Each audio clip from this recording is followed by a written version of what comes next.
नमस्कार दोस्तों, आपका स्वागत है। आज भी कुछ ऐसे लोग हैं दोस्तों जो मूर्ति पूजा को अच्छा नहीं मानते। वो ये सोचते हैं कि जो भगवान है उसका किसी भी एक विशिष्ट रूप में उसको देखना ये अच्छी बात नहीं है। जो भगवान है उसको हम आसमान में भी उसी तरीके से देख सकते हैं जैसे वो मंदिर में हमें दिखता है। तो इस तरीके से स्वामी विवेकानंद जी के भी सामने कुछ ऐसा पल आया था जहाँ पर वो एक राज्य में गए थे और वहाँ का जो राजा था वो उनसे बहस कर रहा था कि आप लोग एक कहीं ना कहीं जो भगवान है उसको साकार रूप में क्यों देखते हो। जो भगवान है उसको निराकार रूप में हमें देखने की कोशिश करनी होगी। स्वामी जी ने उसको बहुत ही अच्छे से समझाने की कोशिश की कि यहाँ पर उस रूप को महत्व नहीं है। उस रूप को देखने के बाद हमारे मन में जो अच्छे भाव आते हैं, जो कहीं ना कहीं ईश्वर दत्त भाव आते हैं, उसको हमें देखने की ज़रूरत है। और उसको देखने के लिए ऐसी मूर्ति की इंसान को ज़रूरत पड़ती है। वो उन्हें बहुत इस तरीके से बहुत ही अच्छे से समझा रहे। लेकिन वो जो राजा था दोस्तों वो समझ नहीं रहा था और वो बार बार यही कह रहा था कि नहीं, ये अच्छी बात नहीं है, मैं इसको नहीं मानता, वो नहीं मानता।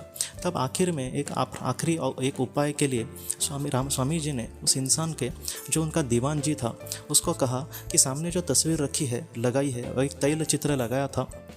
तो उस वक्त दोस्तों क्या हुआ, वो दीवान जी ने कहा कि ये कौन है। तब उस दीवान जी ने बहुत ही गर्व से कहा कि हमारे राजा जो है इनके ये पूर्वजों के चित्र हमने यहाँ पर लगाए हैं।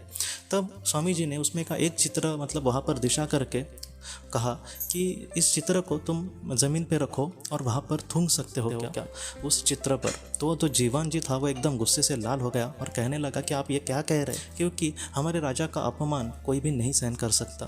तो ऐसे समय वो जो राजा था दोस्तों उसको भी बहुत ही गुस्सा आया इस बात से कि आप ये कैसी बातें कर रहे हैं, आप एक सन्यासी होकर भी ऐसी बातें कैसे कह सकते थे, इस चित्र पर थूकने की हम सोच भी नहीं सकते। तब स्वामी जी ने उसको ये कहा कि ये चित्र तुम्हारे लिए है, लेकिन मेरे लिए तो कोई एक कागज़ है और उस पर कहीं ना कहीं आड़े टेढ़े रेशाएँ मारी है और कुछ नहीं है।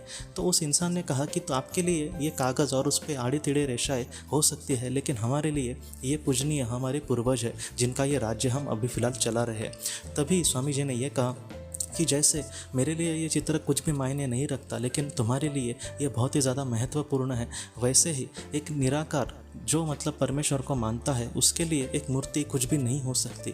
लेकिन हम अगर साकार रूप से एक सच्चे भावना से उस मूर्ति को देखने की कोशिश करें तो उस पत्थर में भी हमें भगवान दिखाई देता है।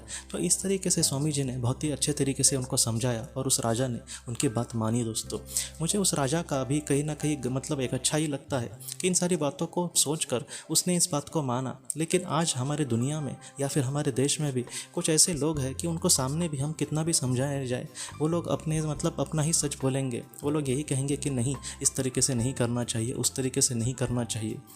तो ये जो भाग है दोस्तों, इसमें मैं आपको इतना ही कहना चाहता हूँ कि कोई किस तरीके से भी भक्ति करता हो उसमें कहीं ना कहीं गलतियाँ निकालना, उसको कुछ बुरा भला बोलना, अगर हाँ वो किसी का उस भक्ति से किसी का समझो बुरा करता है तो बात अलग है।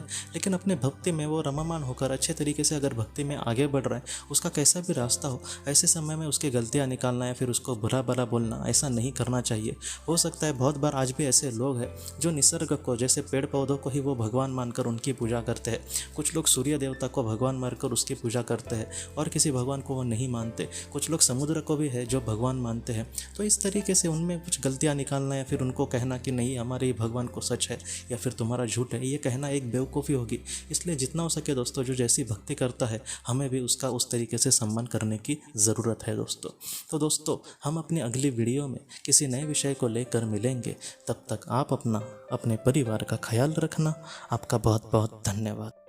जिंदगी की रोशनी ये एक कंसल्टेंसी है जो ऐसे लोगों को मदद करने की कोशिश करती है जिन्होंने किसी अपने को खोया है या फिर जो लोग अपने जीवन में बहुत ही ज़्यादा दुखी है। जो लोग इस संस्था के साथ जुड़ते हैं उन्हें पास्ट लाइफ रिग्रेशन की ऑडियोज़ भेजी जाएगी, जिससे घर बैठे वह पास्ट लाइफ रिग्रेशन का अभ्यास कर सकते हैं। और उन्हें 5 मेडिटेशन ध्यान की भी ऑडियोज़ भेजी जाएगी और इसके साथ साथ उन्हें PDF किताबें भेजी जाएंगी जो हिंदी और अंग्रेज़ी में है, जो मोबाइल पर या फिर लैपटॉप पर आप उसे पढ़ सकते हैं। और 10 ऑडियो बुक्स भी आपको भेजी जाएंगी। तो दोस्तों अगर आप इस संस्था के साथ जुड़ना चाहते हैं तो कृपया इस नंबर पे व्हाट्सएप मैसेज करें। आपका बहुत बहुत धन्यवाद।